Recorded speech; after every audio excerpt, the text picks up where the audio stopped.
Hello and welcome to Senior Seminar.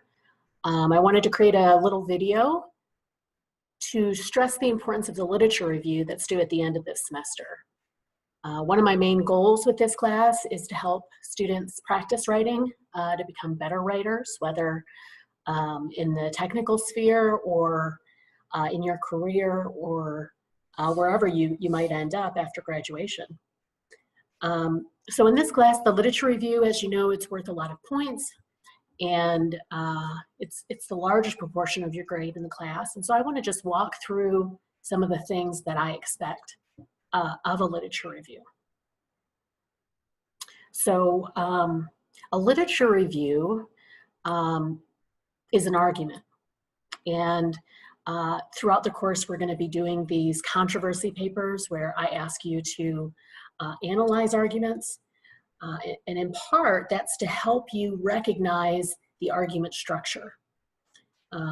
So those argument analyses are sort of like building blocks to help you get in the frame of mind when you're writing your literature review that, okay, I need to make a claim and I need to support it using evidence for that claim. There's only really 3 types of literature reviews. Your argument can be related to a gap in knowledge. So you might be claiming that although there's been research done on these areas, there are specific aspects that are missing. Maybe a particular variable or a particular perspective on a study is that information is missing. Whatever it is, you're going to identify a gap and suggest that people fill it. Okay. The other form that a literature review can take is a controversy. So you might be arguing about both sides of an issue. And here I want you to take a position. So side with one position and outline both positions well, but provide evidence for your viewpoint in addition to the opposite viewpoint. Maybe you're talking about the strengths and weaknesses of the evidence on both sides. The final type of literature review is a state-of-the-art. And this is where really you're applying sort of new research. This could even be a new technology or a new method to a specific area of literature, a problem, or an issue.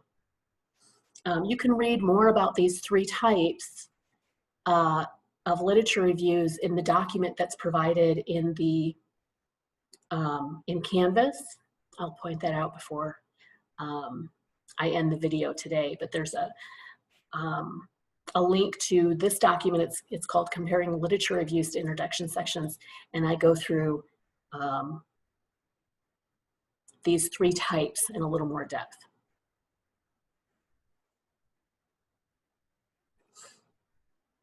Okay. So contrary to a lot of people's beliefs, a literature review isn't just a summary of research. So it's not an annotated bibliography. It's not a summary of different papers that were read sort of in turn. That sort of structure where you have, this study found this, and this study found that, and then this study found that. That's not what we're looking for with the literature review. That in my mind is more of what you might refer to as an annotated bibliography. Okay. So a literature review, really what I'm looking for is a critical analysis of the empirical research in a particular area or field. Okay. The literature review should discuss trends in the literature, maybe disagreements in theory, methodology, evidence, conclusions, any of these things. It should discuss the limitations in previous research, and this can be the limitations in theory, limitations in methodology, maybe there's sampling issues, maybe there's evidence lacking, maybe interpretations of evidence is problematic. So maybe you're gonna, talk about limitations of the interpretation of data. Really, this literature review should be focused. on a specific thesis throughout. So you're always sort of forging ahead with each paragraph with sort of new ideas that are supported, maybe not new ideas, but ideas that sort of further your argument along. And this should include sort of insights, and you're going to be making connections between different research or theory, okay? So it's difficult to do this. A literature review is not easy to write because it takes a lot of preparation. And so the method that I use and that I would recommend to you is, start with finding several articles related to the topic. And I actually have an assignment coming up, I think in week 1 or week 2, where I ask you to do that. So find articles. As soon as you find those, I would begin reading them and making notes. If you're not used to sort of paraphrasing, or maybe you have a lot of practice paraphrasing, but maybe you don't want to do it all at the end. I'm sort of the type that I hate crunching, like cramming for a test or doing everything at the last minute. So to make your life easier and avoid that situation where you feel a lot of stress toward the end of the semester, begin reading and making notes on the article, summarizing the articles in your own words, and one thing that this does is that you don't have to, when you sit down to write it, you don't have to go back and like reread every article, because you've already sort of summarized it and made sense of it in your own head, in your own words, and maybe a particular document. Okay, so I would open, I would have my papers over here that I'm reading, this article, and a new document with maybe the citation, and then my notes about that particular article. And then I have the idea of making meta notes throughout this process. So maybe you have a summary sort of for yourself. This is what this article found, or this is the evidence that I found that I read about in this article. And then maybe you have meta notes, what I'm calling meta notes here, where this is sort of where you're kind of pointing out limitations for yourself. You're going, well, this part was kind of messed up, or this part, there was a strength in the study in this way. And then maybe you're also making connections. So you've read a couple of articles at this point maybe, and you're going back and going, hey, this evidence sort of relates to this other paper in this really interesting way. And so, if you go through with each of the papers that you read in this sort of methodical way, the paper really writes itself. So you have this file, you've made insights, you've summarized the evidence in your own words, and I ask that you find at least 7 articles related to the topic, but oftentimes students who write really good papers, it's more like 10 to 15 that they end up citing, okay? Revise that file and then create an outline based on the main ideas or key sentences throughout the paper. And what I really mean here is when you're writing this literature review, each paragraph should have sort of a main idea or a main claim with supporting evidence. So, say I'm writing a paper on, I don't know, let's say social contagion and persuasion. Maybe one of my main claims is that, persuasion spreads more in closely knit groups than in groups that are, so maybe in urban settings more than in rural settings, because there's more people or something like this.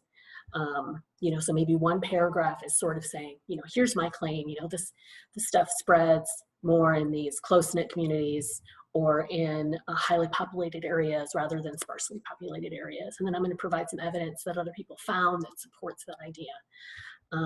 And so that's the kind of thing you want. You want these sort of different ideas that are sort of organized, and they're all going to line up to make this final argument that you have, whether it be a controversy paper, that there's a gap, or that there's this new method that can be helpful.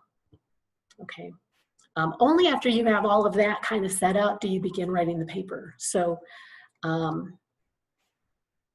as I said at the beginning, this is a lot of work and it's a large percentage of your final grade. And so I would really recommend getting started early. So look at the assignments that I have in the course as helping prepare you, again, so you're not stressed and doing it all at the very end.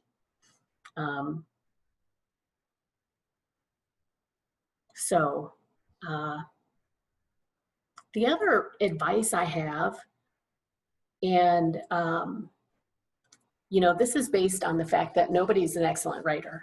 I enjoy writing myself, but I'm not super good at it. It takes a lot of revising. So I write, and sometimes I'll write an entire section of a paper or finish off a paper, something like this. And then I don't want to look at it for 24 to 48 hours because my head is still in it. So the more that you can let your writing rest and then come back to it, the better. Because you're going to find things, and you might even think about things in a new way after you've sort of let your ideas sit. You know, sometimes sleeping helps us come up with new ideas. You do have 2 chances to get feedback in this class, and I would recommend taking advantage of them. One, there's a justification assignment, and what I'm asking for there is sort of a short but detailed account of what your main arguments are and what your main ideas throughout your paper are.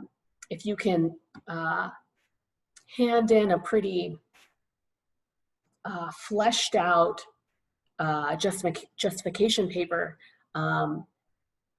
the better feedback I can provide. You also have a chance to turn in a draft before the due date.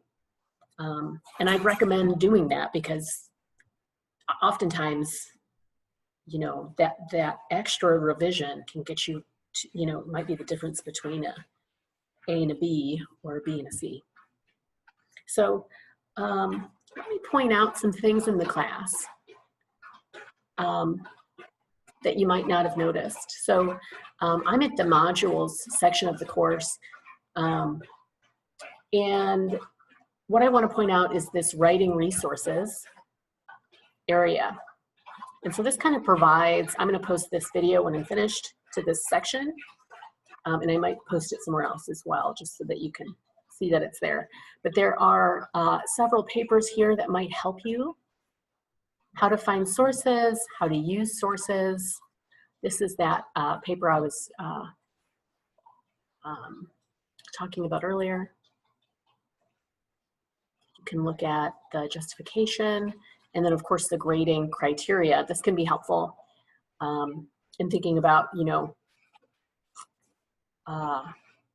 the different aspects of where the points go. So you see this sort of analysis of research.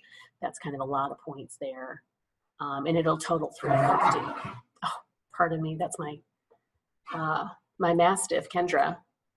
And she's gonna be 11 and a half. So with all that said, if you run into trouble, if you have any problems, please reach out. Me or one of the, I don't know if we'll have TAs in this class, but please reach out. Email me, and I'm pretty quick to respond. We can set up phone or Zoom meetings if needed, okay? So I look forward to reading your work.